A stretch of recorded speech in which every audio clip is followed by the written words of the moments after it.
What is going on? So the main reason for this video is I wanted to share with you guys how I ended up getting a hernia. I think they call it an inguinal hernia, like the hernias towards the, well, it could either be a direct or indirect hernia, and it's towards the groin area. You know, like it kind of like relates to your pelvis and then goes down to your groin. You can feel it in your leg. Sometimes gets numb, like when you're not doing anything. And it can happen, you know, when you're not in shape, you know, and you I guess it depends, like, you know, on your age too, and you know, like I said, if you're not in shape, you don't take care of yourself. It can happen to anybody, but it mostly happens in males. So most of the time it doesn't bother people, you know, but sometimes it does, and you have to get it repaired. So that's probably why a lot of my videos I don't talk much, because, you know, I'm always like in pain. And I wanted to share with you how I ended up getting a hernia in the first place. That's probably why, you know, like when I'm talking, don't sound like I'm talking right or something. But I ended up getting a hernia back in December of 2020 from doing too much stuff, exercising, and doing things you shouldn't be doing, right? Basically. And I had noticed a pain on my right side, like one night, and I was like out of breath, and I said, this doesn't seem right, you know. I felt like a bulge or like pressure on your right side, abdomen, is that what you say? And so I felt like a sharp pain there or something, or pressure. You know, a lot of people say they feel like a bulge or like a bump or something. I didn't feel that. I don't feel no bump, because some people are different. Not everyone's the same. So anyways, I felt like something sharp there or something. And I said, this doesn't seem right. So I took like a Tylenol and called my parents and told them what was going on. And you always hear these crazy stories of these hospitals, you know. They want to, you know, crazy stories you hear, right? I don't want to go into details, but because I had an aunt that ended up passing away in the hospital, but she had a lot of health problems, you know, just smoking and everything else. And I think she had like a cardiac arrest, so she ended up passing away in the hospital. So at that time I was thinking, I said, man, I don't want to go to the hospital, you know. What happens if that happens to me? You know, they put you down or something.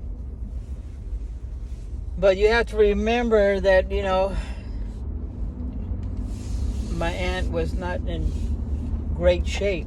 So it all depends on your health condition. You know, if you're a smoker, drinker, do drugs, and what have you, chances are, you know, you have a high risk. That's why they do tests on you and everything. But anyway, so let me go back to the story. So I felt like a pressure bulge or something. And then I said, you know, I said, this doesn't feel right, you know. So I took Tylenol, and then you could feel like when you turn on your side that there's something there. You don't know what it is, but there's something there. that kept bothering me. So I finally had the urge to drive myself to the ER emergency room, and the doctor there, well, actually it was a nurse, ended up doing like blood work on me, tests and make sure. I don't know. They do test on you, to make sure if you have diabetes or what have you, high blood pressure. I didn't have any of that. I don't even take medication. But so they did a CT scan on me. Found out that I had inguinal hernia, and that's usually happens only on males, right? And then, so he had asked me, scale from 1 to 10, how bad is the pain? I should have said 10, because they would have worked on me right there and then. But you always want to tell the truth, right? A lot of times you telling the truth doesn't get you anywhere. So I said 5. I think I said 5 or 6. He looked at me and he goes, I guess he kind of knew he was going to send me home. So he sent me, so he comes back, the nurse comes back, because I'm laying in the bed, waiting for the results. And she comes back, gives me like 2 Tylenols, and tells me, you continue with, your daily activities. And they referred me to a surgery doctor, the one that does for hernias. And but it was out of my network, so I couldn't go there. So I had to go to one that's in my network, Kaiser. I'm with Kaiser in Washington. I think that's like number 1 hospital, Kaiser. So I went to see a doctor in Kaiser, and the surgery doctor, and they feel you and they ask you, how bad is the pain? And I said, well, I think I said, I don't remember what I said, but he said that it's probably a sore muscle or something, a bruise, that the pain should go away. And then I said, so he sent me home, and he goes, if it doesn't get any better, within like in a month or 2, we'll figure out another solution. So I had went in January, and then when he sent me home, today's May. So I felt like the pain hasn't gone away, and it's still there. And those of you who had a hernia know what I'm talking about. Feels like sometimes like somebody's poking you with a needle or something on your side, and the pain is just, you try to be happy and do this and that, try to be yourself, and a lot of times it doesn't work. Well, for myself it doesn't. I said, I don't know if people, I guess some people, if you don't feel pain, then I don't know what to tell you. But those of you, you always hear people doing exercising for hernias and this and that, but everyone is different, like I said. So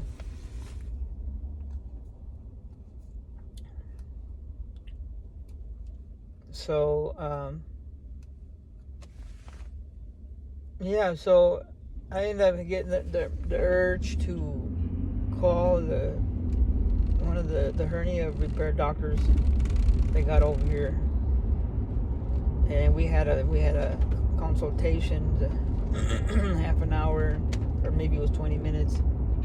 Asked me questions,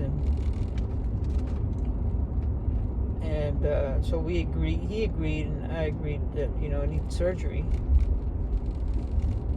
And you always hear like these crazy stories, and And then I tell myself, I say, well, what do you want? You know, do you want to live like this in pain, or do you want to get it fixed? Sometimes you have no choice, you know. It's like when you see these YouTube videos, how they're doing yoga and all this. When the pain gets to a point, you know, where that stuff doesn't work, then you have to get it fixed. So I took it upon myself, and I said, you know, I'm gonna get it repaired. And you watch YouTube videos, you know, and how like the mesh doesn't work and stuff like that, or they have a lot of like, you know, problems with them. But you have to remember, like the mesh back in the day, I think was made out of metal. So now they use the mesh that's made out of like, I don't even know, what do you call it? Kind of looks like plastic, but it's not. And then they have these robots, you know, that they use to stitch it up. So everything, I think the technology is a lot better than it was when I was a kid. I remember when I was a kid, I had, like I said in my other video, I had tubes put in my ear, and then it got infected. And I didn't need tubes, so they ended up taking them out. I don't even know if they had what do they use now? The Profolio or something? Protofol? The stuff that they knock you out with. But back then, they would just put a mask over you and knock you out. But, you know, medicine is different nowadays. So I'm going overboard. So, you know, yeah, so anyways, my family's gonna be there for me, you know, and well, at least my mother, you know, we're pretty close. You know, I didn't, my real dad, I never knew my dad, you know. He left me when I was like 5 or 6. And then he ended up passing away when he was like 56, because he kept doing the same thing, kept drinking and hanging out with the wrong people. So that's that, right? But when you're healthy, you don't do drugs. You know, in today's medicine, I feel pretty confident, you know. I feel pretty good about it. I said, you know, it's going to put you to sleep, then you wake up, right? And if I don't, then I go to heaven. I go with Jesus, you know. But I'm not going to think like that. I said, I want the pain to go away. And I know, you know, I said, I lived a 44-year good life. But I don't want to think that way. You know, everybody thinks that way. You know, everybody's nervous and this and that. They want to go to the hospital. But sometimes you don't have a choice. You know, especially if it's like on your side and you try to find a way to make it feel better, you know, and a lot of times it doesn't even feel better. You still feel the same. So that's how I end up getting a hernia. And one thing I also want to put out there is, because, you know, they specialize in hernias. That's all they do, right? It's hernia repairs. He had looked at the CT scan and he said, you know, that there was already a hernia there a long time ago. So I guess it grew or something, or just like, you know,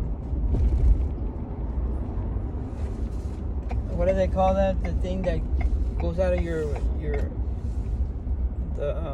out of the wall. Your fat breaks through the wall or something. So it makes it, you know, makes the blood vessels pop out. And I think that's what causes the pain.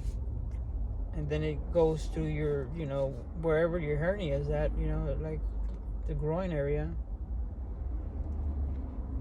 And you just, I don't know, you just don't feel like you're yourself. So I thought I'd just share that video with you guys.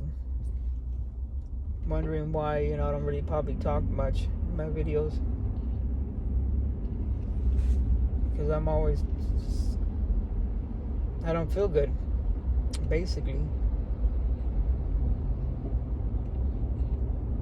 But yeah, so you're supposed to do blood work,